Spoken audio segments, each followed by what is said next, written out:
We'll continue with the next session. As they say, it's always DNS, and we'll learn more about this right now. Please welcome with me Valentina Palacin and Ruth Esmeralda Barbacil.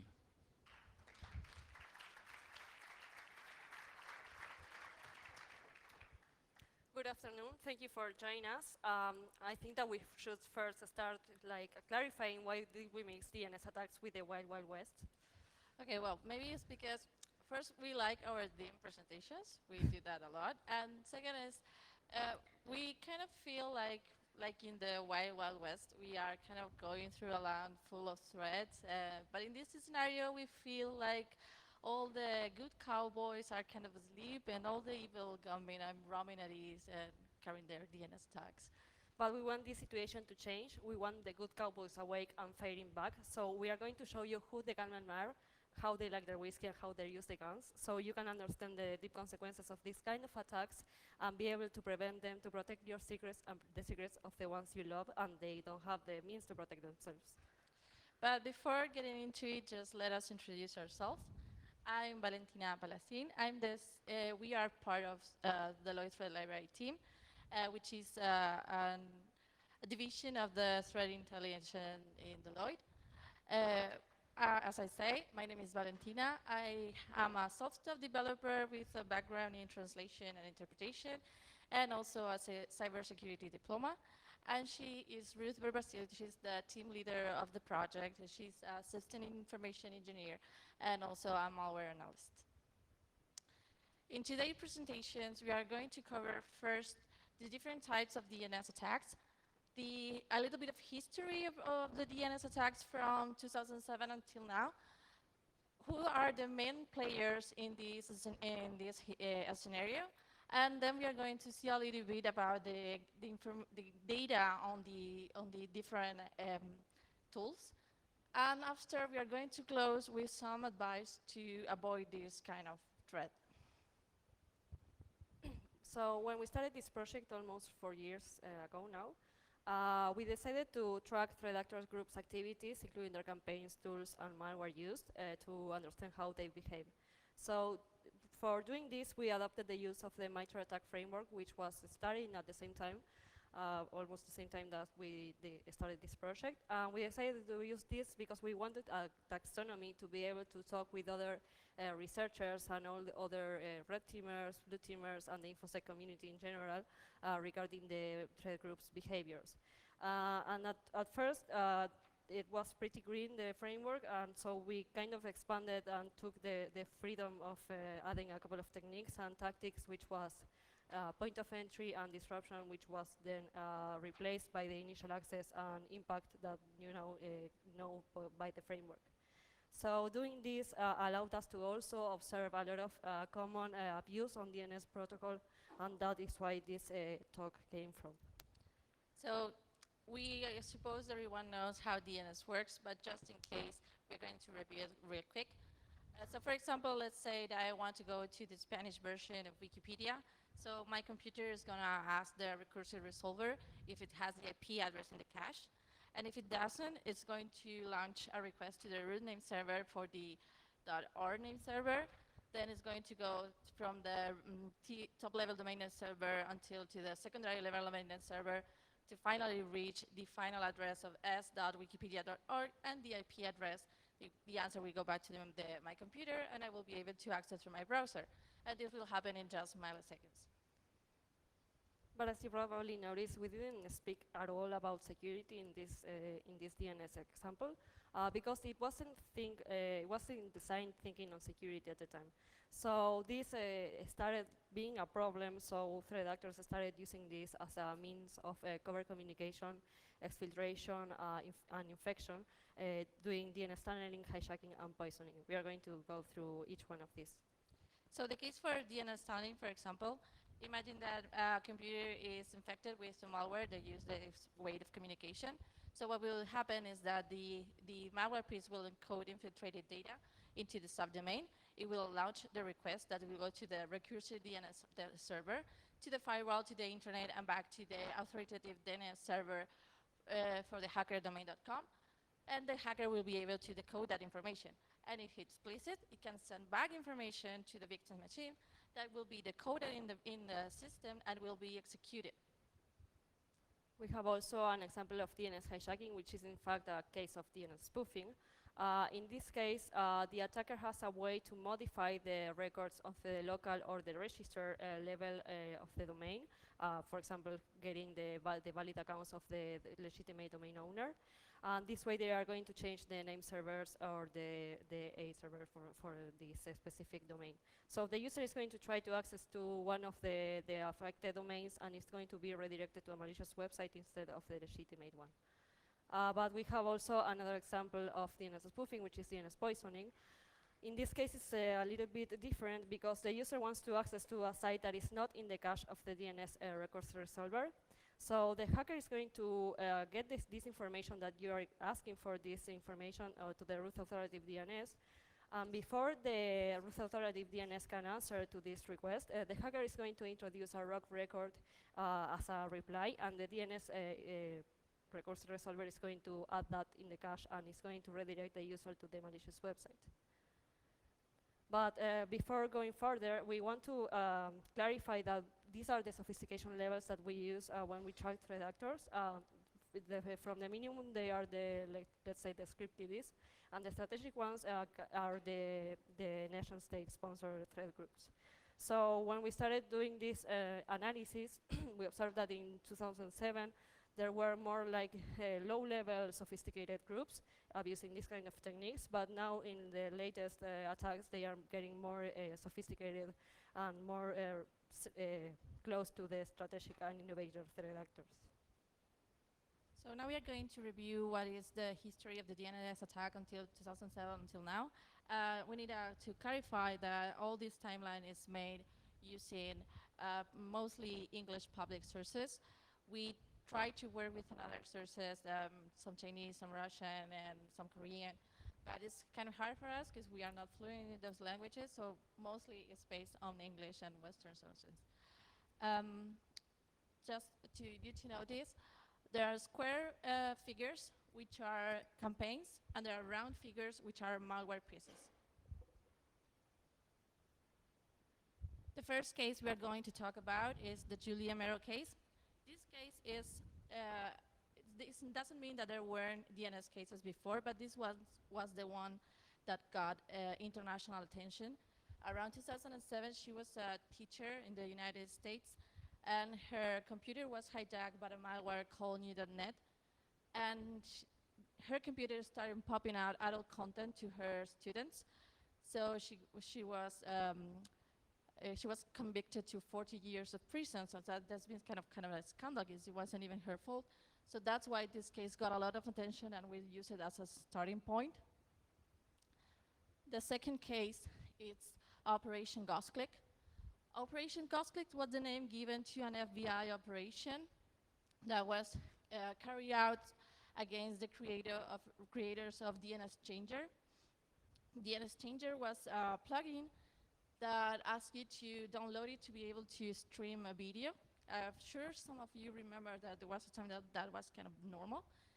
So what happened was that this malware will change the DNS entries on the local system, and it will point it to rogue servers. So what the FBI did was to seize those rogue servers, and they keep them online a lot of the time because this malware was really hard to remove, and it could render the machine completely useless. So they keep it on going to avoid leaving people without access to the internet. So this malware affects mostly Russia, China, and the United States.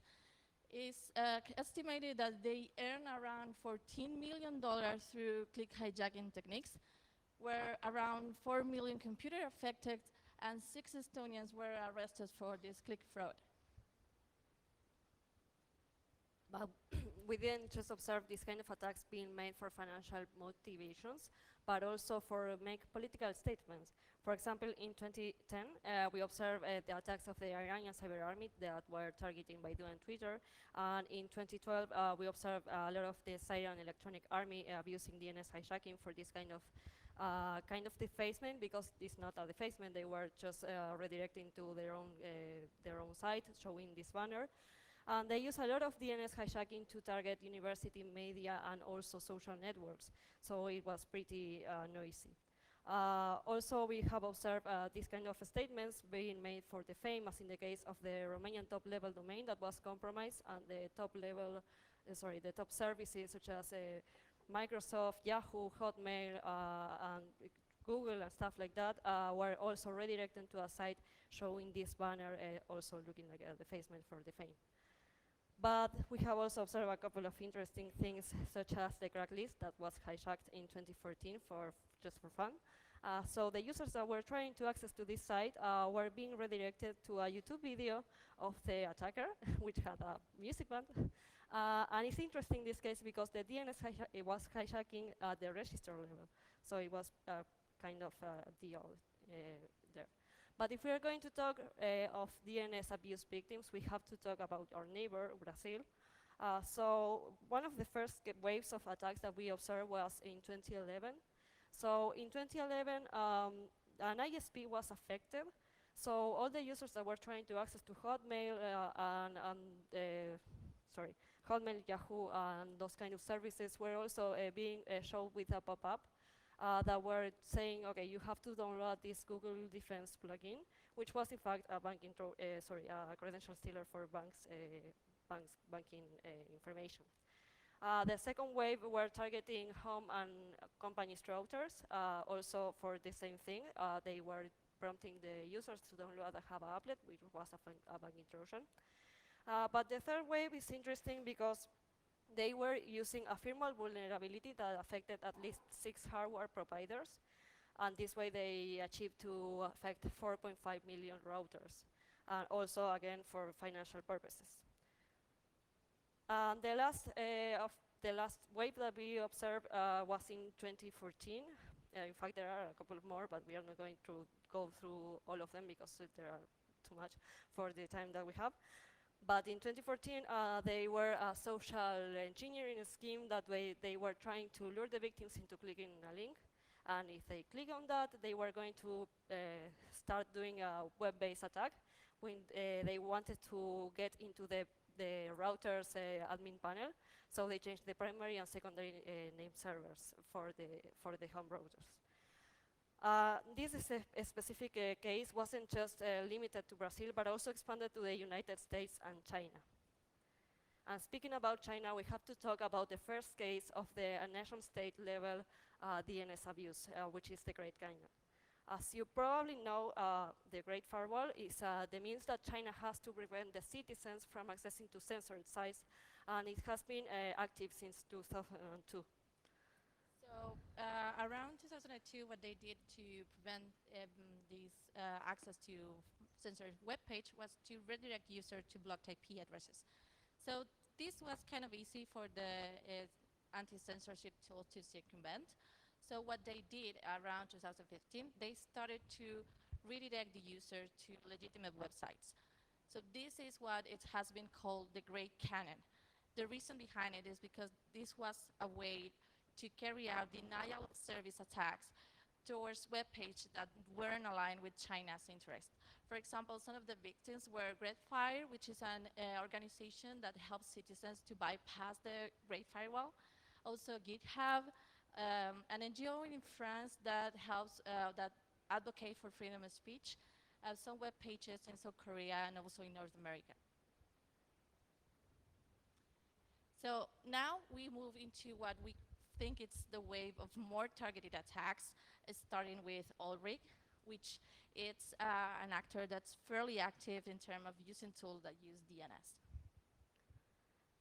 I think this is one of my favorites. This group is suspected to be an Iranian state-sponsored threat actor and is considered to be strategic under our scheme. So they are motivated by political, military advantage and financial gain, and they are usually targeting the United States, Saudi Arabia, Qatar, Iran, and also South Korea. This specific threat actor is really interesting because they build a lot of tools, and almost all of their tools are using DNS tunneling for communication, either as the main channel or as a fallback channel. And in fact, this is the first version when we started doing this talk in May this year. So from that, they added two additional tools, which also use DNS tunneling. One of that were flash tunnel, which was uncovered on May 2019 by advanced threat collection team in Deloitte. So they observed that they were using the TXT and A records for, and the quad A record, which is the IPv6 resolution, for communicate to the command and control. And also in July 2019, there were a new tool which is called ToneDiff. So ToneDiff was also being spread via LinkedIn with social engineering. But it's interesting because the analysis showed that this has a capability to do DNS tunneling communication via A records, but they are not using that now. So we are kind of expecting to see this behavior being really exploited in the future. It's worth to notice that all of these tools are spread through spear phishing attachments with a malicious office document that will ask you to enable the macros. Yeah, in fact, the flash tunnel was being spread using information regarding security stuff, like the most used password and stuff like that, and also for industrial control system related themes. So now we move to Project Sauron, which is probably the most advanced threat actor we have in this whole presentation. Project Sauron is suspected to be United States. This is obviously not confirmed. It was discovered by Kaspersky around 2015, and allegedly it was active around 5 years before it was discovered. The interesting thing about Project Sauron is that they use DNS in a low bandwidth mode. This means that when you do tunneling communication, actually it's pretty noisy because you have to do a lot of requests to a record and to the same domain. So this will be easy to spot in a heavily monitored network. So what they did is to report only through DNS real-time status on the campaign and some system metadata. But when they wanted to exfiltrate large amounts of information, they used email instead. In the following chart, it's actually not color-coded. This is how we map this threat actor against the MITRE framework. As you can see, there are a lot of techniques and the different tactics related with each of the techniques. We wanted to show you the complexity of this threat actor, which was built like as this campaign was a modular platform designed to remain stealthy during a long period of time. They have multiple exfiltration methods, and they were targeting specific key entities in the regions they affected. We involved China, Russia, Sweden, Belgium, Iran, Rwanda, and maybe more. And they were very interested in a communication system that was used to encrypt communications between the government entities and military entities too. The initial infection vector for this threat is unknown, and they were even able to infiltrate into air-gap networks. Now we're moving to Dark Hydrus, which is one of the latest uncovered threat actors that was uncovered by Unit 42 in 2018. So this threat group was observed being using this uncommon Excel file, like Excel web query file, which is not really common in this kind of attacks, but they were using that as the initial access. We observed this rock robin, which was a malware piece, which is written in PowerShell, and then they also did a portable executable C# compiled version of it. So this threat group is suspected to be also Iranian, and they are considered to be innovators and behind military and political advantage. So what is really interesting about this tool, other than they passed from PowerShell to a compiled version of it, is like they have a hard-coded list of DNS record types, and they are going to try to get to the command and control with each one of those. So the first one that reaches the command and control is the one that is going to be used for back and forth communication. And also in the latest versions of the rock robin, they also added a fallback channel using the Google API as command and control. But we didn't just observe this kind of attacks, also targeted, just also we observe a lot of stuff related with cryptocurrencies. For example, in 2018, the blackwallet.co, which was selling Lamen's cryptocurrency, they were victims of DNS hijack. They let all the customers to know that because the hackers modified the records in the registrar, and they this way all the clients of this black wallet were being redirected to this site that gather all the credentials that they have, and if they had more than a specific amount of money, they were going to be just transferred to another account on Bitrex, which is a cryptocurrency exchange, and this way they were going to buy another cryptocurrency and hide their tracks.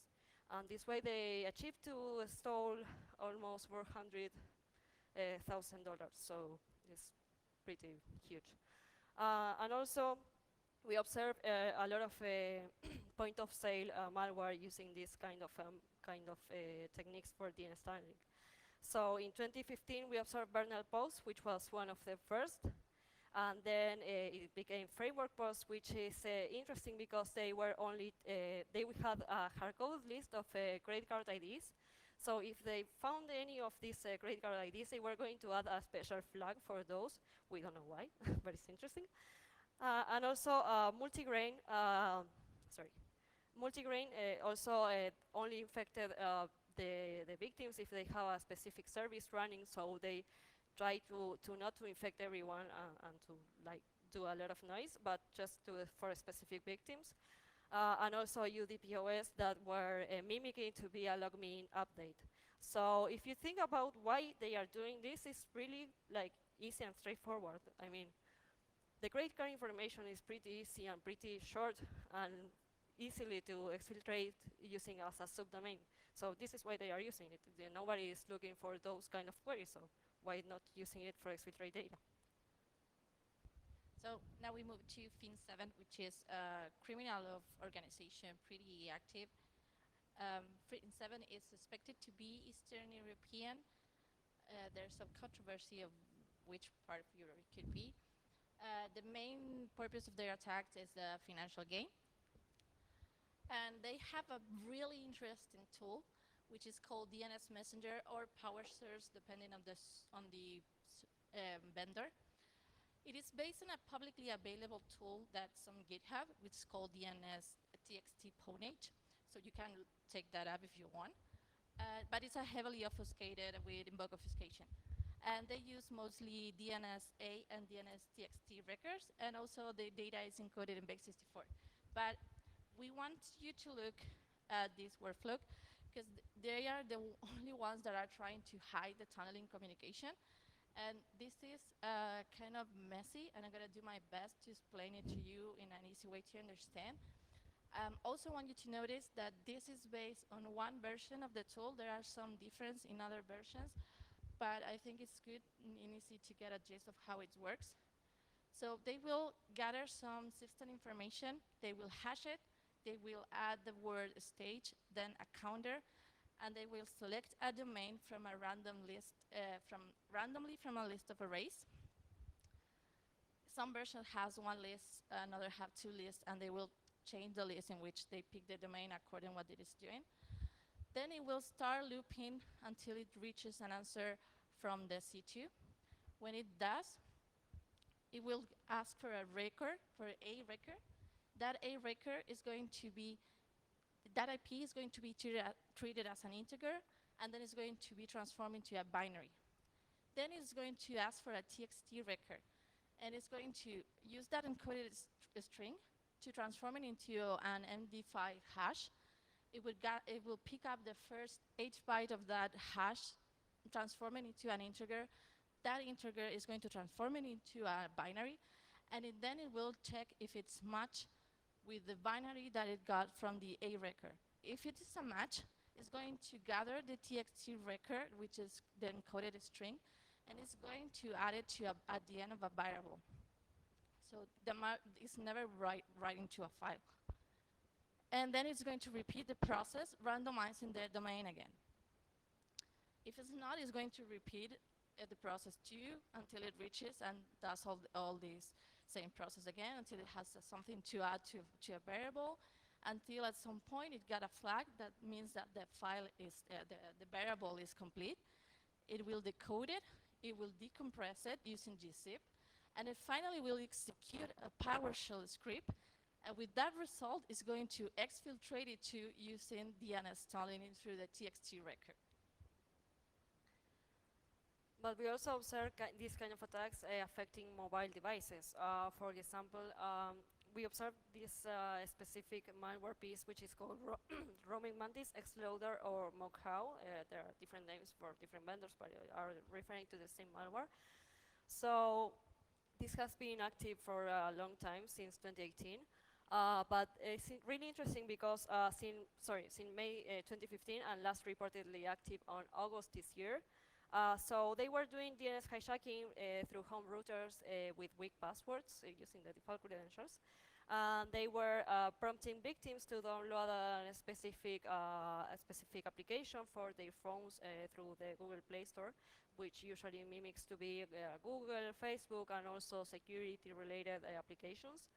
And it's really interesting because they, at first, they were only targeting South Korea, then they expanded to Asia, then to the Middle East, then to Europe, and the last reportedly active was again in Japan. So they keep on working with this malware and this keep on doing its job. So, and also it's strange because they did also expand technically, because they are not only focusing now on Android phones, which was at first the idea, but now they are also affecting in iOS devices. And also they are using crypto miners to download for the home computer. So nothing stopped these guys from expanding its business too. The last threat actor, well, not the last, but the last using DNS tunneling that we are going to mention is Ocean Lotus, which is a fairly active threat actor that's suspected to be Vietnamese, and it usually targets companies that have foreign companies that have interest inside Vietnam, journalists, members of the Vietnamese diaspora, and also their governments in Southeast Asia. This group uses a lot of DNS backdoor, which we have observed that they use the A, null, and TXT DNS record types. But this last year, they also added a new tool to their toolset, which is RATSNIF. RATSNIF is really special because it's the only malware that we observed that was performing DNS poisoning attacks. And also they enable other types of network attacks as network packet sniffing and also ARP poisoning. So it's interesting because they don't even have to communicate to the command and control to do all this kind of stuff. Now we move to the most recent attacks, which are the DNS espionage, the sea turtle, and the global US CERT alert. DNS espionage was discovered by Cisco Thales in November 2018. It is suspected to be Iranian, and the main objective behind the campaign is supposed to be harvest credential for a further objective. They use a tool that's called DNS espionage too. They use the DNSA record. The vector of infection was two fake websites about job postings. And also, the tool established persistence through a scheduled task and has HTTP as a fallback channel in case the DNS tunneling communication doesn't work. They use an unique alphabet, basic 64 alphabet per target. And when they got the A record, they used that A record as ASCII and then execute it as a command. They target mostly Lebanon and the United Arab Emirates. And around April 2009, April not this year?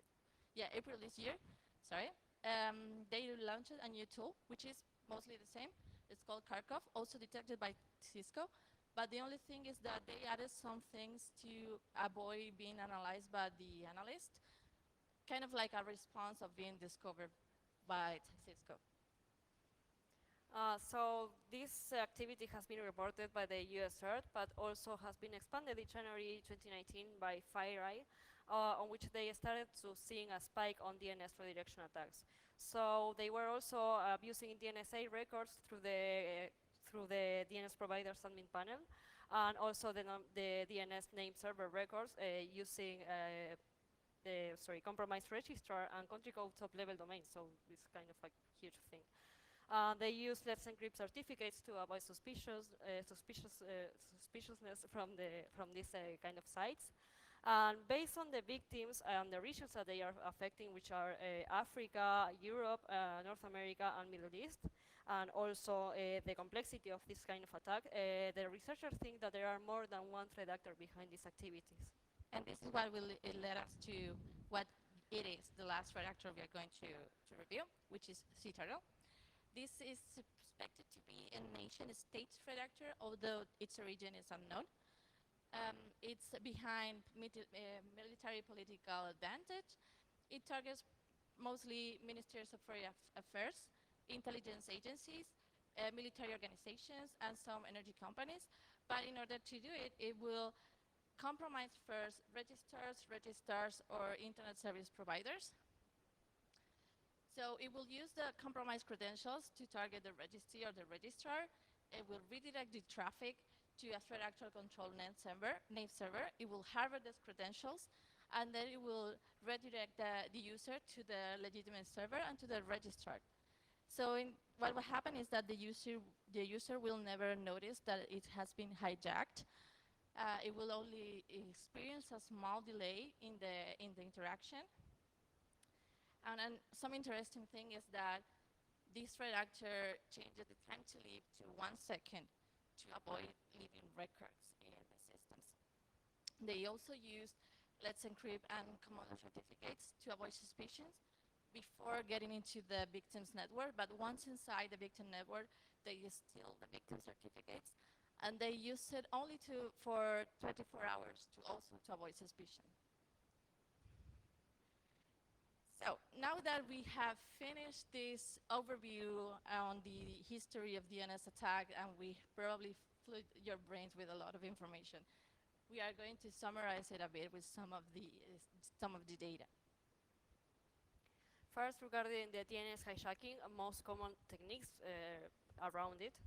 We observe a lot of brute forcing. I mean, they have the default credentials of home routers and company routers. They usually try to just access with the default credentials, and that's it. They just compromise the routers that way. Also, we observe trusted relationship being abused, as in the case of the Brazilian ISP that was compromised. So the victims were the clients of the ISPs. And also valid accounts that were obtained from the legitimate domain owners, and that way they can change of the name server in the register. Regarding the installing and most common techniques, we see that 78% of the attacks start with a spear phishing attachment. 50% of the tools establish persistence through a scheduled task. 40% of them use PowerShell in order to execute commands into the victim system, and around 30% have a fallback channel. This means that they could have DNS as a fallback channel for another protocol, or that of that DNS could be the main protocol and fall back into HTTP and HTTPS if they cannot communicate using DNS. Regarding the records, we have seen a clear preference for the DNS for the IPv4 record, which is the A record. The encoding used is mostly base64. Also, we have seen another ones, but mostly is base64. When they got an IP address, it usually treated as binary, hexa, or as an ASCII data. So, but now let's talk a little bit about how to defend yourself. Some general recommendations that you should all know by now is just change default configurations on routers. And maybe you can use unique password and password managers. Regarding DNS hijacking, you should use secure DNS. There are a lot of solutions, such as DNSSEC. Or you can validate your A and NS records. And also, regarding DNS tunneling, you should monitor your DNS traffic and avoid internal host resolution to external domains if you can. You can block package by size. But I think it's pretty clear now that we are trying to say that you all should be monitoring your DNS traffic. So this has been all from our part. We want to thank you for being here. we hope this presentation helped you understand what have been the consequence of all these DNS attacks that haven't had a DNS monitor. And we also hope this help you to start fighting back. And most of all, we want you to start monitoring your DNS traffic. Thank you. Lazarazo. I love the very subliminal messages you sent during your talk. Are there any questions? There's plenty of time. I see a question.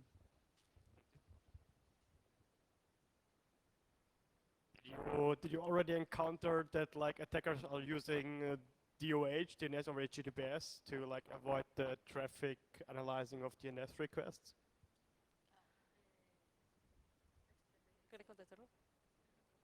Okay, so you were asking if we observe DNS over HTTPS also being abused, or if they, okay. Yeah, using for exfiltrating data because it's encrypted. Yeah, I know. Yeah, the encryption will then avoid for the tunneling to happen. I mean, Yeah, the I DNS mean- tunneling could happen anyway. Yeah, if you're using regarding at least for DNS tunneling, that would work anyway. That could be like preventive for DNS poisoning attacks, so you can like intercept the information, the domains that they want to get, so they can like introduce wrong records into the DNS server. So yeah, that would be like a solution. Further questions?